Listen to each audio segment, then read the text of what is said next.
Peknú nedeľu, príjemný podvečer, vážení a milí diváci. Deň boja za slobodu a demokraciu, ďalšie výročie sme si práve pripomenuli v týchto dňoch a ako je už pomaly takmer zvykom v tejto mojej simultánke, tak tento raz asi po 2 alebo 3 rokoch opäť vítam nášho starého a dobrého známeho tribúna novembrových dní. Je to pán Fedor Gál. Ahoj, Fedor. Ahoj. Určite budeme zase rozprávať, lebo od toho, čo sme sa naposledy videli, sa toho stalo veľa na Slovensku aj vo svete, ale k tomu svetu sa nedá začať aktuálnejšie, než voľbou prezidenta USA, o čom teraz je taká debata, že proste ja si takú debatu šialenú nepamätám, teda zdá na žiadnu tému. Ako by si sa do tej debaty zapojil ty? Predovšetkým som si povedal po voľbe prezidenta, že sa nebudem zapájať do tej debaty, pretože ten hurhaj proste je neuveriteľný a každý sa vyjadruje a každý cíti povinnosť priložiť nejaké poleno. Tak ja ho predovšetkým nepoznám. Ja ho poznám iba z mediálneho výrvaru. A keď sa pozerám na to, ktorí ľudia sa k nemu hlásia, Putin, Zeman, bla bla bla, tak ja som proti. Hej, iba tá komunita ľudí, ktorí uvítali presne tento typ voľby amerického prezidenta, vo mne budí podozrenie a ostražitosť. Inak jedna vec sú mediálne ohlasy, druhá vec je komunita sympatizantov, tretia vec je, aký bude Trump prezident Spojených štátov amerických. Ľudia, ktorí sa trošku zaoberajú spoločenskými problémami, keď to mám takto povedať, vedia, že rola, ktorú človek vykonáva, je predovšetkým o zodpovednosti a o očakávaniach. Od tej role, nie od Donalda Trumpa. Ja predpokladám, že spoznáme iného človeka. Beckettovský efekt, hej? Predpokladám, že poznáme iného človeka, než sme ho vnímali prostredníctvom kampania médií. Si optimista. Prečo by som nebol? Tak napríklad Anne Applebaum tvrdí, čo je veľmi známa ako autorka, a vyzná sa v tých veciach, o nej sa nedá povedať, tak ona tvrdí, že Trump mení názory na všetko, ale na jednu vec alebo na pár vecí nemení. A to je migrácia, to dlhodobé, ako má názory na migráciu, na to, že NATO Amerika veľmi zbytočne nejako vyživuje ako nadmernými výdavkami a sklon k obdivu autoritárskych režimov. Ja chcem dodržať slovo a neliať zbytočne olej do ohňa, keď to robí každý, ale Európskej únii by vôbec nezaškodilo, keby zdvihla výdavky na obranu a bezpečnosť. A vôbec by jej nezaškodilo, keby prestala na jednej strane nadávať na tú amerikanizáciu Ameriku a na druhej strane sa spoliehať na to, že ho vytiahne z každého srabu svojou silou. Čiže ak sa podarí zmobilizovať obranný schopnosť Európskej únie, tak to nebude zle. To je prvá vec, ktorú chcem povedať. Druhá vec, ktorú chcem povedať je, tá migrácia sa stala kartou v hre k nejakému hňupovi už dneska. Ani nechcem používať slovo populista, ale to človek môže protestovať aj proti tomu, že ráno vychádza slnko a v zime padá sneh. Proste tie migračné vlny sú svojím spôsobom prírodný úkaz. Keď niekde není čo jesť, tak ľudia idú tam, kde sa najedia. Keď niekde umierajú ženy, deti, tak odchádzajú z boisk tam, kde nebudú musieť tie deti a ženy umierať. Fedor, o boiskách nebudem s tebou polemizovať, lebo tie naozaj sú, ale ak vezmeme tú globalizáciu naozaj reálne, tak napríklad dnes je viac čo jesť. Dnes je viac čo jesť aj v Afrike, než bolo v Afrike čo jesť pred 20 rokmi alebo 40 rokmi. A napriek tomu tá migrácia teraz silnie. Nesporne tam, kde sa nebojuje a tam, kde nie sú suchá a tam, kde nedošlo k úplnej devastácii toho krajinného potenciálu, je viac čo jesť ako kedysi. Nesporne bohaté krajiny, aj keď majú zdevastovanú prírodu, si môžu nakúpiť kdekade, ak na to majú. Ale tváriť sa, že v globálnom meritku neexistujú proste hľadujúce regióny, je nezmysel. Existujú. Ale existovali vždy. Existovali vždy. A predsa tá globalizácia evidentne zdvihla aj tú Afriku, aj tu nejakú... Jasne, globalizácia nezdvihla len Afriku. Globalizácia predovšetkým zdvihla mobilitu ľudí. To znamená, kedysi si mohol hľadovať a umrieť od hladu. Hej? A dneska proste sú možnosti a technologické prostriedky a technické prostriedky, aby si sa zdvihol a bol si za 4 hodiny 3000 km inde. Hľadá si prácu inde, áno. Áno, len mne ide tá korelácia medzi nejakým hladom a chudobou a nerovnosťou a tým, čo bolo predsa pred 20 rokmi, že chápeš, keď teraz sa dvíha tá vlna, hej, tak ja nevidím proste nejakú príčinu z mäsa a kosti, vieš? Príčina z mäsa a kosti u ľudí je aj to, že sa pozrú za roh a zistia, že ten sused má proste predsa len to auto inakšie ako ja, na tom tanieri niečo iného ako ja, v peňaženku má tučnejšiu ako ja. Čiže funguje aj tak to je dôležitejšie ako je na porovnávanie. No. A čo ešte k tej tretej podmienke alebo príznaku Applebaemovej, ktorá hovorí o Trumpových prirodzených sympatiách k autoritatívnym režimom, ktoré ona vidí u neho od roku 2000. Ja si ju veľmi vážim, je to skvelá autorka a na rozdiel od mnohých iných komentátorov trošku pozná aj náš región stredoeurópsky. Díky svojmu manželovi. Ale na druhej strane, tak ja neviem, skláňať sa k autoritatívnym režimom, a čo robí Miloš Zeman? A čo robí Václav Klaus? No ale Miloš Zeman nikto nebude mať takú moc ako Donald Trump. Ja iba hovorím, že mocní vzývajú moc. Že kláňať sa mocným a moci je taká zvláštna vlastnosť ľudí, ktorí cítia v sebe obrovský ťah na bránku a chcú byť pri moci. Keby bol Miloš Zeman nevládol 10 miliónovej Českej republiky a Robert Fico ako 5 miliónovú Slovensku, tak by sme sa asi kúkali, čo dokážu. No a teraz sa kúkame na toho Trumpa, lebo zdá sa, že ako Zeman povedal, síce je to smiešne, že on je český Trump, čo som sa tak smial, že ja som spadol zo stoličky. Tlačíš ma kus pravdy. Tlačíš ma k tomu Trumpovi. A tak ja by som to ukončil takým trošku všeobecným konštatovaním. Ja proste, a som to povedal už asi 3-krát, ako neznášam to slovo kríza v poslednom čase. A pre mňa je aj ten Trump istým spôsobom výzva. Výzva pre demokratov, výzva pre politikov, výzva pre mysliacich ľudí. A rizika nie sú o to, aby sme padli na zadok. A rizika sú o to, aby sme ich zvládali. Takže je tu jedna veľká výzva, ktorá sa volá Donald Trump. A ja som sám zvedavý, ako obstojíme. Je tu jedna veľká výzva, ktorá sa volá migračná vlna. A ja som sám zvedavý, ako obstojíme. A keď neobstojíme, tak nebude na vine ani Trump, ani migranti.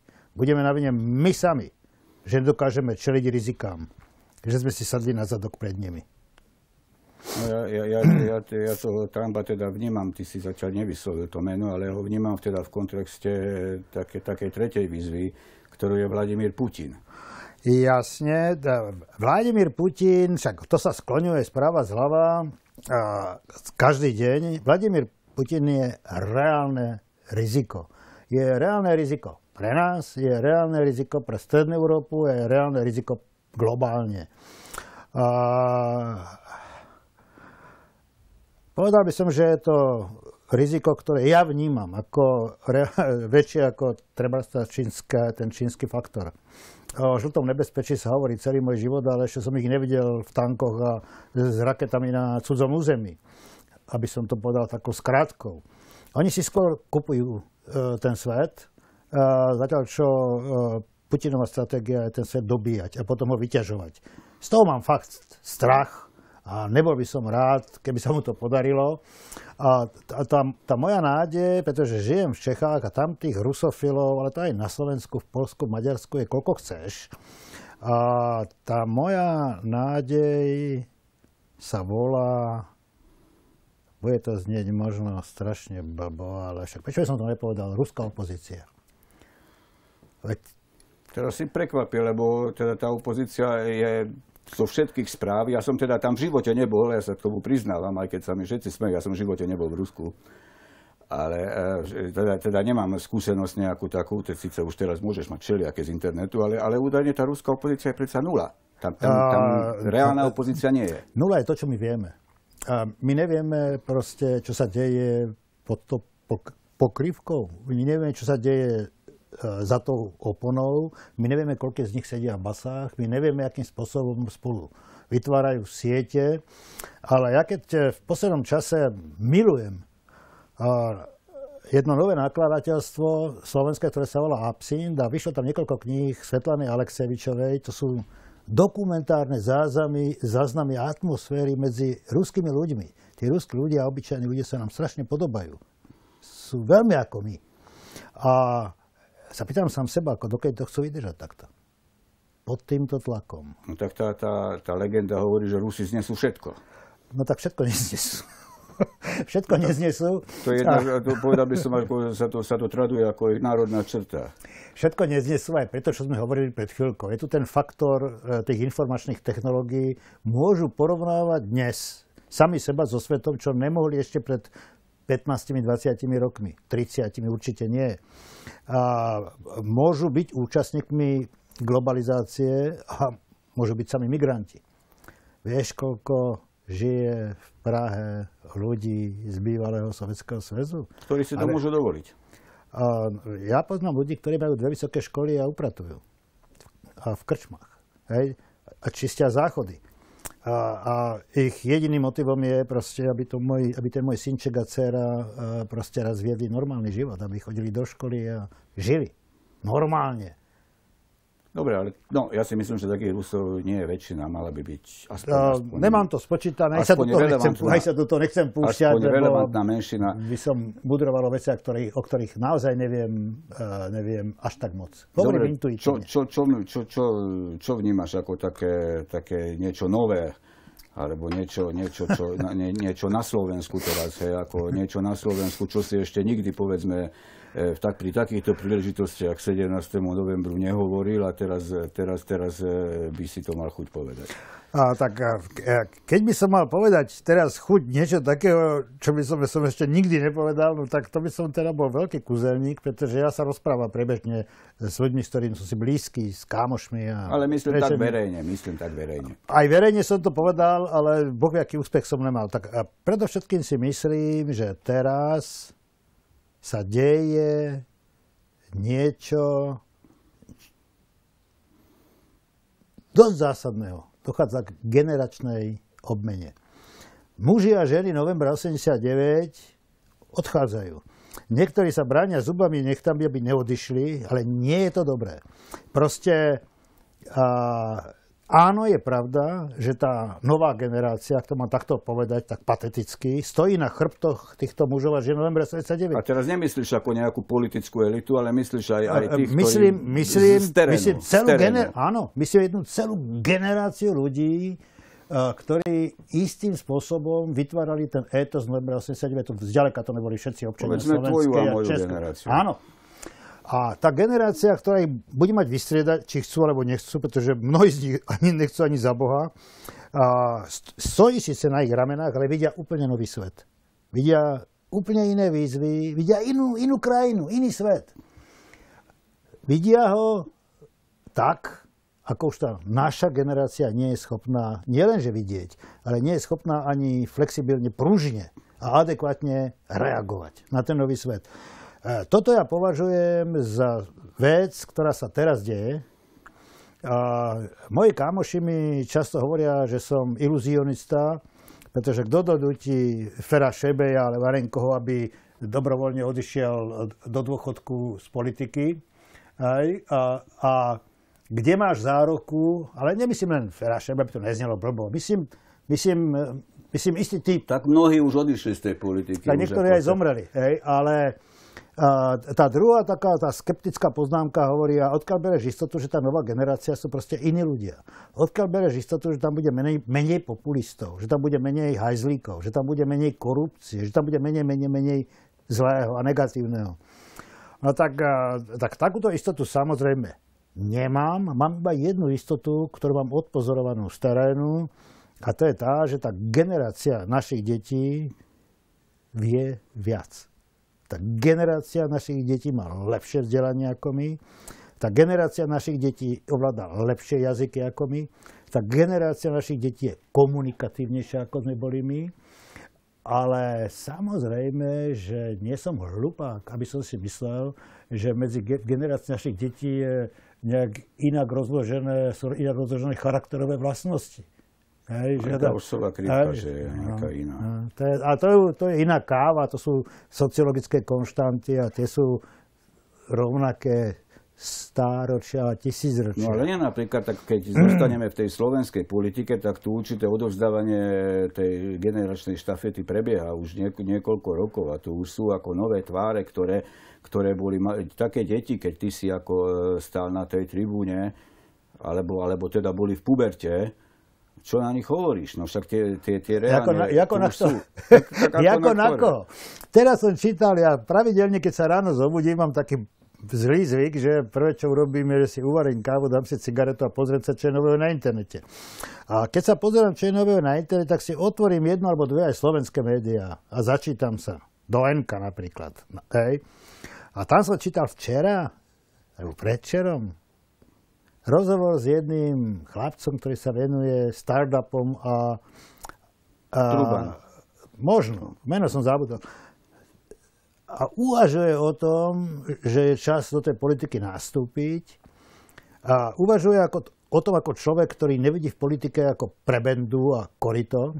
Lebo už zarobil, no. Tak dobre, no a? To je ako však... Tak to má byť. A keď sa človek nedokáže postarať sám o seba, jak sa postará o tých ostatných? Jak sa postará o tých ostatných? Takže, no tak ak toto je... Vieš, to hovorí aj Trump a Babiš, vieš, že oni už zarobili, že oni nebudú kradnúť. Vieš čo, podľa tých rozhovorov a podľa konania Babiša a Trumpa by som nebol až taký optimista ako tohto chlapca, o ktorého sme spomenuli pred chvíľočkou. Hovorí sa, že človek nikdy nie je dosť bohatý, aby si myslel, že je dosť bohatý. A to platí aj pre Trumpa, aj pre Babiša. Hej, však u Trumpa to je doslova vidno, že keď mu povedia, že má 4 miliardy dolárov, že jeho majetok, čo odhaduje ten Forbes, vieš, tak sa urazí, že on má 10. On má 10, že ho považujú za chudobného. Není mu blbé. Proste kombinovať funkciu vysokého exekutívneho pracovníka s biznisom. Není mu blbé ako podnikateľovi dojiť proste Európsku úniu a štát.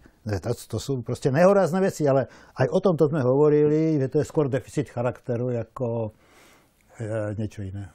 Pretože čomu ty pripisuješ, že ten Babiš proste je v tej politike? Lebo naozaj, dobre, priznajme, evidentne dojí Európsku úniu, hej? Ale zase že by toto bol jeho prvotný motív, to asi nie je. Ja si nemyslím, že toto je už jeho prvotný motív. On má nejaký iný. Vieš čo, tak ako ja nechcem, aby sa na teba spustila palba, alebo nebudú aj trestné oznámenia na tú reláciu, ale moc samotná je veľké afrodiziakum. Moc samotná je lákadlo jak hrom, tak peniaze už mám a manželku blondínu nádhernú, ale tá moc je príťažlivá. To je prvá vec, ktorá pravdepodobne zohrala rolu. Ale ešte to nevysvetľuje toho masívne víťazstva. To je jeho obrovské volebné preferencie. Nevysvetľuje to, ako on kráča. No však vidíš, tam je Trump, hej? Je Trump, hej? No, tak práve som sa povedal ten druhý. Zrejme to je nejaká zákonitosť, nejaké pravidlo, ktoré teraz ako preráža vo svete. Číslo 2, čo som sa povedal po tom prvom, že to je príťažlivé samo o sebe.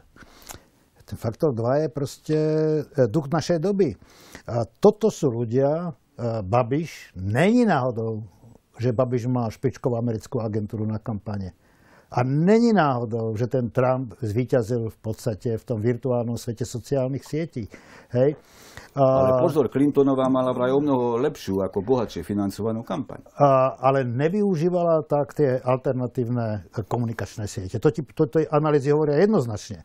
Ale na to, aby si toto dokázal využiť, potrebuješ mať okolo seba skvelý tým. A on ho mal asi. Akokoľvek negatívne zeráme na ten tým sám, však čo už tým ľuďom, čo robili Babišovi kampaň volebnú, je ukradnuté, že on prospieva alebo škodí tej Českej republike. To sú profíci, ktorí to robia, ako keď vyrábajú, jak sa volá to, bíla je bíla, nejaké čistiace prostriedky, alebo čo. Hej? No a ty, dobre, lebo toto je hlboký problém, ja nechcem to nejak zarazať do filozofie, ale teraz vlastne ty ako vnímaš toho Babiša iba ako bizarnosť alebo ako ohrozenie? Ale ja vnímam toho Babiša ako fenomén, ktorý korešponduje s duchom dnešnej doby. A ja ho vnímam ako fenomén, ktorý... Však on by ten Sulík rád bol ako Babiš. On by ten Matovič bol rád ako Babiš. No, určite. Hej, ale niečo k tomu chýba. Peniaze najmä. Ale možno aj niečo iného ako peniaze. Hej? Čiže ja to vnímam skutočne ako fenomén, ktorý korešponduje s duchom dnešnej doby, ale naozaj nie som fatalista a skeptik. Musel by som sa vrátiť ešte 15 minút nazad, ak tu sedíme a rozprávame, a povedať, že ak si nemáme myslieť, že všetko ide do kýbla a moje vnúčatá už budú žiť v nejakom horore, tak skutočne mám intuíciu, že tieto záchvevy, tieto tzv. Krízy sú mobilizačné. Že ľudia sa proste prebudia. Že budíček. Hej. Vždycky to tak bolo v dejinách, že strach, obavy, úzkosti ľudí prebudili. Tých, ktorí neprebudili, tí šli preč. Si hovoril teraz, ako si spomenul slovo horor. Hej? A ja mám k tejto veci ešte jednu poznámku, že pri všetkých chybách, omyloch, kradnutiach, hej, a naozaj hrozbách, hej, ktoré prináša táto doba, hej, tak by sa nemalo strácať zo zreteľa, že žijeme celkom iste, ale celkom iste najlepšiu dobu, ako nikdy žiadna generácia, ktorá pred nami bola. A že či by, ale dobre, lebo to si ľudia neuvedomujú, ale či by to im politici nemali vtlkať do hlav, že áno, máme chyby, tu sa kradne, tu je korupcia, hej, a sú vulgárni politici a všetko možné, elity zlyhávajú, kde pozrieš, hej, naposledy výskumy verejnej mienky, predtým to boli bankári a makléri a tak ďalej, vieš. Ale v konečnom dôsledku stále sa pohybujeme vo svete najfunkčnejšom, najlepšom, aký doteraz bol. Ale tak však ja si myslím úplne to isté, čo ty. Ja si dokonca pamätám, že my povinne sme na základnej škole čítali Čenkové deti, jak za kapitalizmu chodili všetky deti v jedných topánkach na striedačku. A ja si ale pamätám z toho komunizmu veci, ktoré ja už budem zbytočne rozprávať svojim vnúčatám. Moje vnúčata sa narodili do slobodného sveta, do sveta pestrého, majú kamošov a kamoška spolužiakov všetkých bariev, rás a náboženstiev. A budem im vyprávať, že sme stáli každý štvrtok o štvrté pred ruskou knihu, pretože sem tam vyšla nejaká odborná kniha, pretože neplatili tie poplatky autorské. Nemá to zmysel. Oni už naozaj to, čo sme my považovali za zázrak, považujú za normálny štandard. Moje vnúčatá. No ale treba im asi povedať, že to nie je také prirodzené, že to je normálny štandard. Môžeš im vyprávať, koľko chceš. Ja si myslím, že oni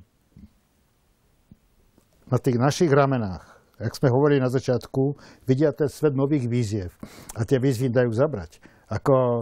Nemyslí si, že prichádza svet taký hmotný životný štandard, ako máme teraz, už nikdy nebude.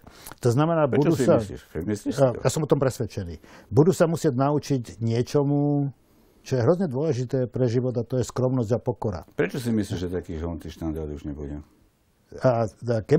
Keby sme pokračovali týmto tempom rastu hmotného životného štandardu, tak nebudú tropické pralesy. Na hajzlom papieroch si utreme zadky s tými najkrajšou prírodou, ktorá sa vyrába z dreva. No nebudú neobnoviteľné zdroje, A miesto Fedor, nevšimol si, že toto bola vízia rímskeho klubu z roku 1970. A kde sme dnes? Čo sa naplnilo z toho? Nič. Ja som z hodou okolností si práve trafil na človeka, ktorý správy rímskeho klubu ako čítal a sledoval. A môžem ti podať aj B k tomu. Keď vyšla tá prvá správa rímskeho klubu, tak oni skutočne spôsobili, že vlády rozumného sveta začali intenzívnejšie premýšľať o ochrane a tvorbe životného prostredia. To mi ver. Do tej doby ten problém neexistoval. Nikto o ňom nerozmýšľal. Nikto sa ním nezaoberal. Ale tie väžby sa nenaplnili. Totálne sa nenaplnili. Ale však... a zase mi prihrávaš... Pozri si napríklad ropný zlom. Hej? Bridlica v Amerike absolútne mení presne opačným smerom, ako prorokovali ropný zlom. Ale aby bolo jasno medzi nami, Peter, prognozy nie sú o to, aby sa naplnili. Prognozy sú o toho, aby mobilizovali. Prognozy sú o to, aby vyvolávali nejaké riadiace a rozhodovacie procesy, ktoré tie predvídané rizika eliminujú. Prognozy nie sú.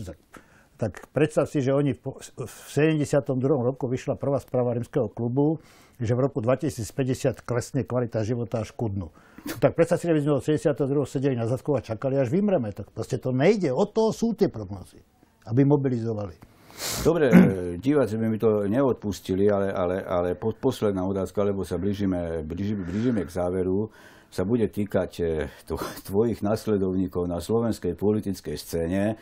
Dnes máme osobnosť prezidenta Kisku, máme koalíciu. Ozaj to ma zaujíma, ako sa staviaš k účasti Béla Bugára. To sme ešte asi nemohli čas rozoberať, lebo si tu nebol v tej koalícii so Smerom. A ako bývalý prognostik vidíš teda slovenskú budúcnosť v týchto kontestoch? 28 rokov už po novém? 7-8. Počúvaj, všetci, s kým ja hovorím mimo Slovenska, všetci nám závidia Kisku. Slovákom závidia Kisku. Pretože to je milý a ľudský človek. Hej? A ja, pretože trošku poznám niektorých ľudí, ktorí sa okolo neho pohybujú, tak viem, že by nám mohli závidieť aj Martina Butoru. Hej?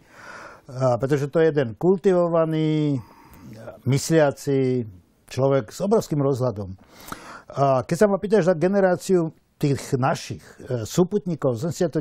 roku, tak ja mám veľmi blízky a dobrý vzťah napríklad k Petrovi Zajacovi, k Petrovi Hunčíkovi, pretože oni sa správajú ako intelektuáli, seniori. Sú múdri, čítajú, píšu. Ale nekafrú do tej výkonnej, konkrétnej politiky, myslím, kafrú. Ale nemajú tie exekutívne a zákonodárne funkcie v rukách. Hej. Ja ich rád počúvam, rád ich čítam, čo neznamená, že so všetkým súhlasím. Ja dokonca, človeče, rád čítam a rád počúvam aj to Vlada Pálka, s ktorým principiálne nesúhlasím v spúste veci. Ale nikdy som ho nepodozrieval z toho, že jeho motívom je nečestnosť. Mal som vždycky istotu, že ten Vlado hovorí veci, ktoré mi idú na nervy a nesúhlasím s ním, ale hovorí mi to čestný človek. A v tejto súvislosti, ako vnímaš svojho dávneho spolubojovníka Jana Budaja, ktorý je dnes zase poslancom už po neviem koľký raz a je v Matovičovom klube. A toto ma zaujíma, či u neho, lebo vy ste mali známy spor, hej, či u neho vnímaš to ako nejaké to zlo, hej, ktoré teraz si povedal, že napríklad nevidíš u niekoho, hej, alebo si u neho myslíš, že naozaj to je slušný človek, ktorý jednoducho žije vo mile. Alebo...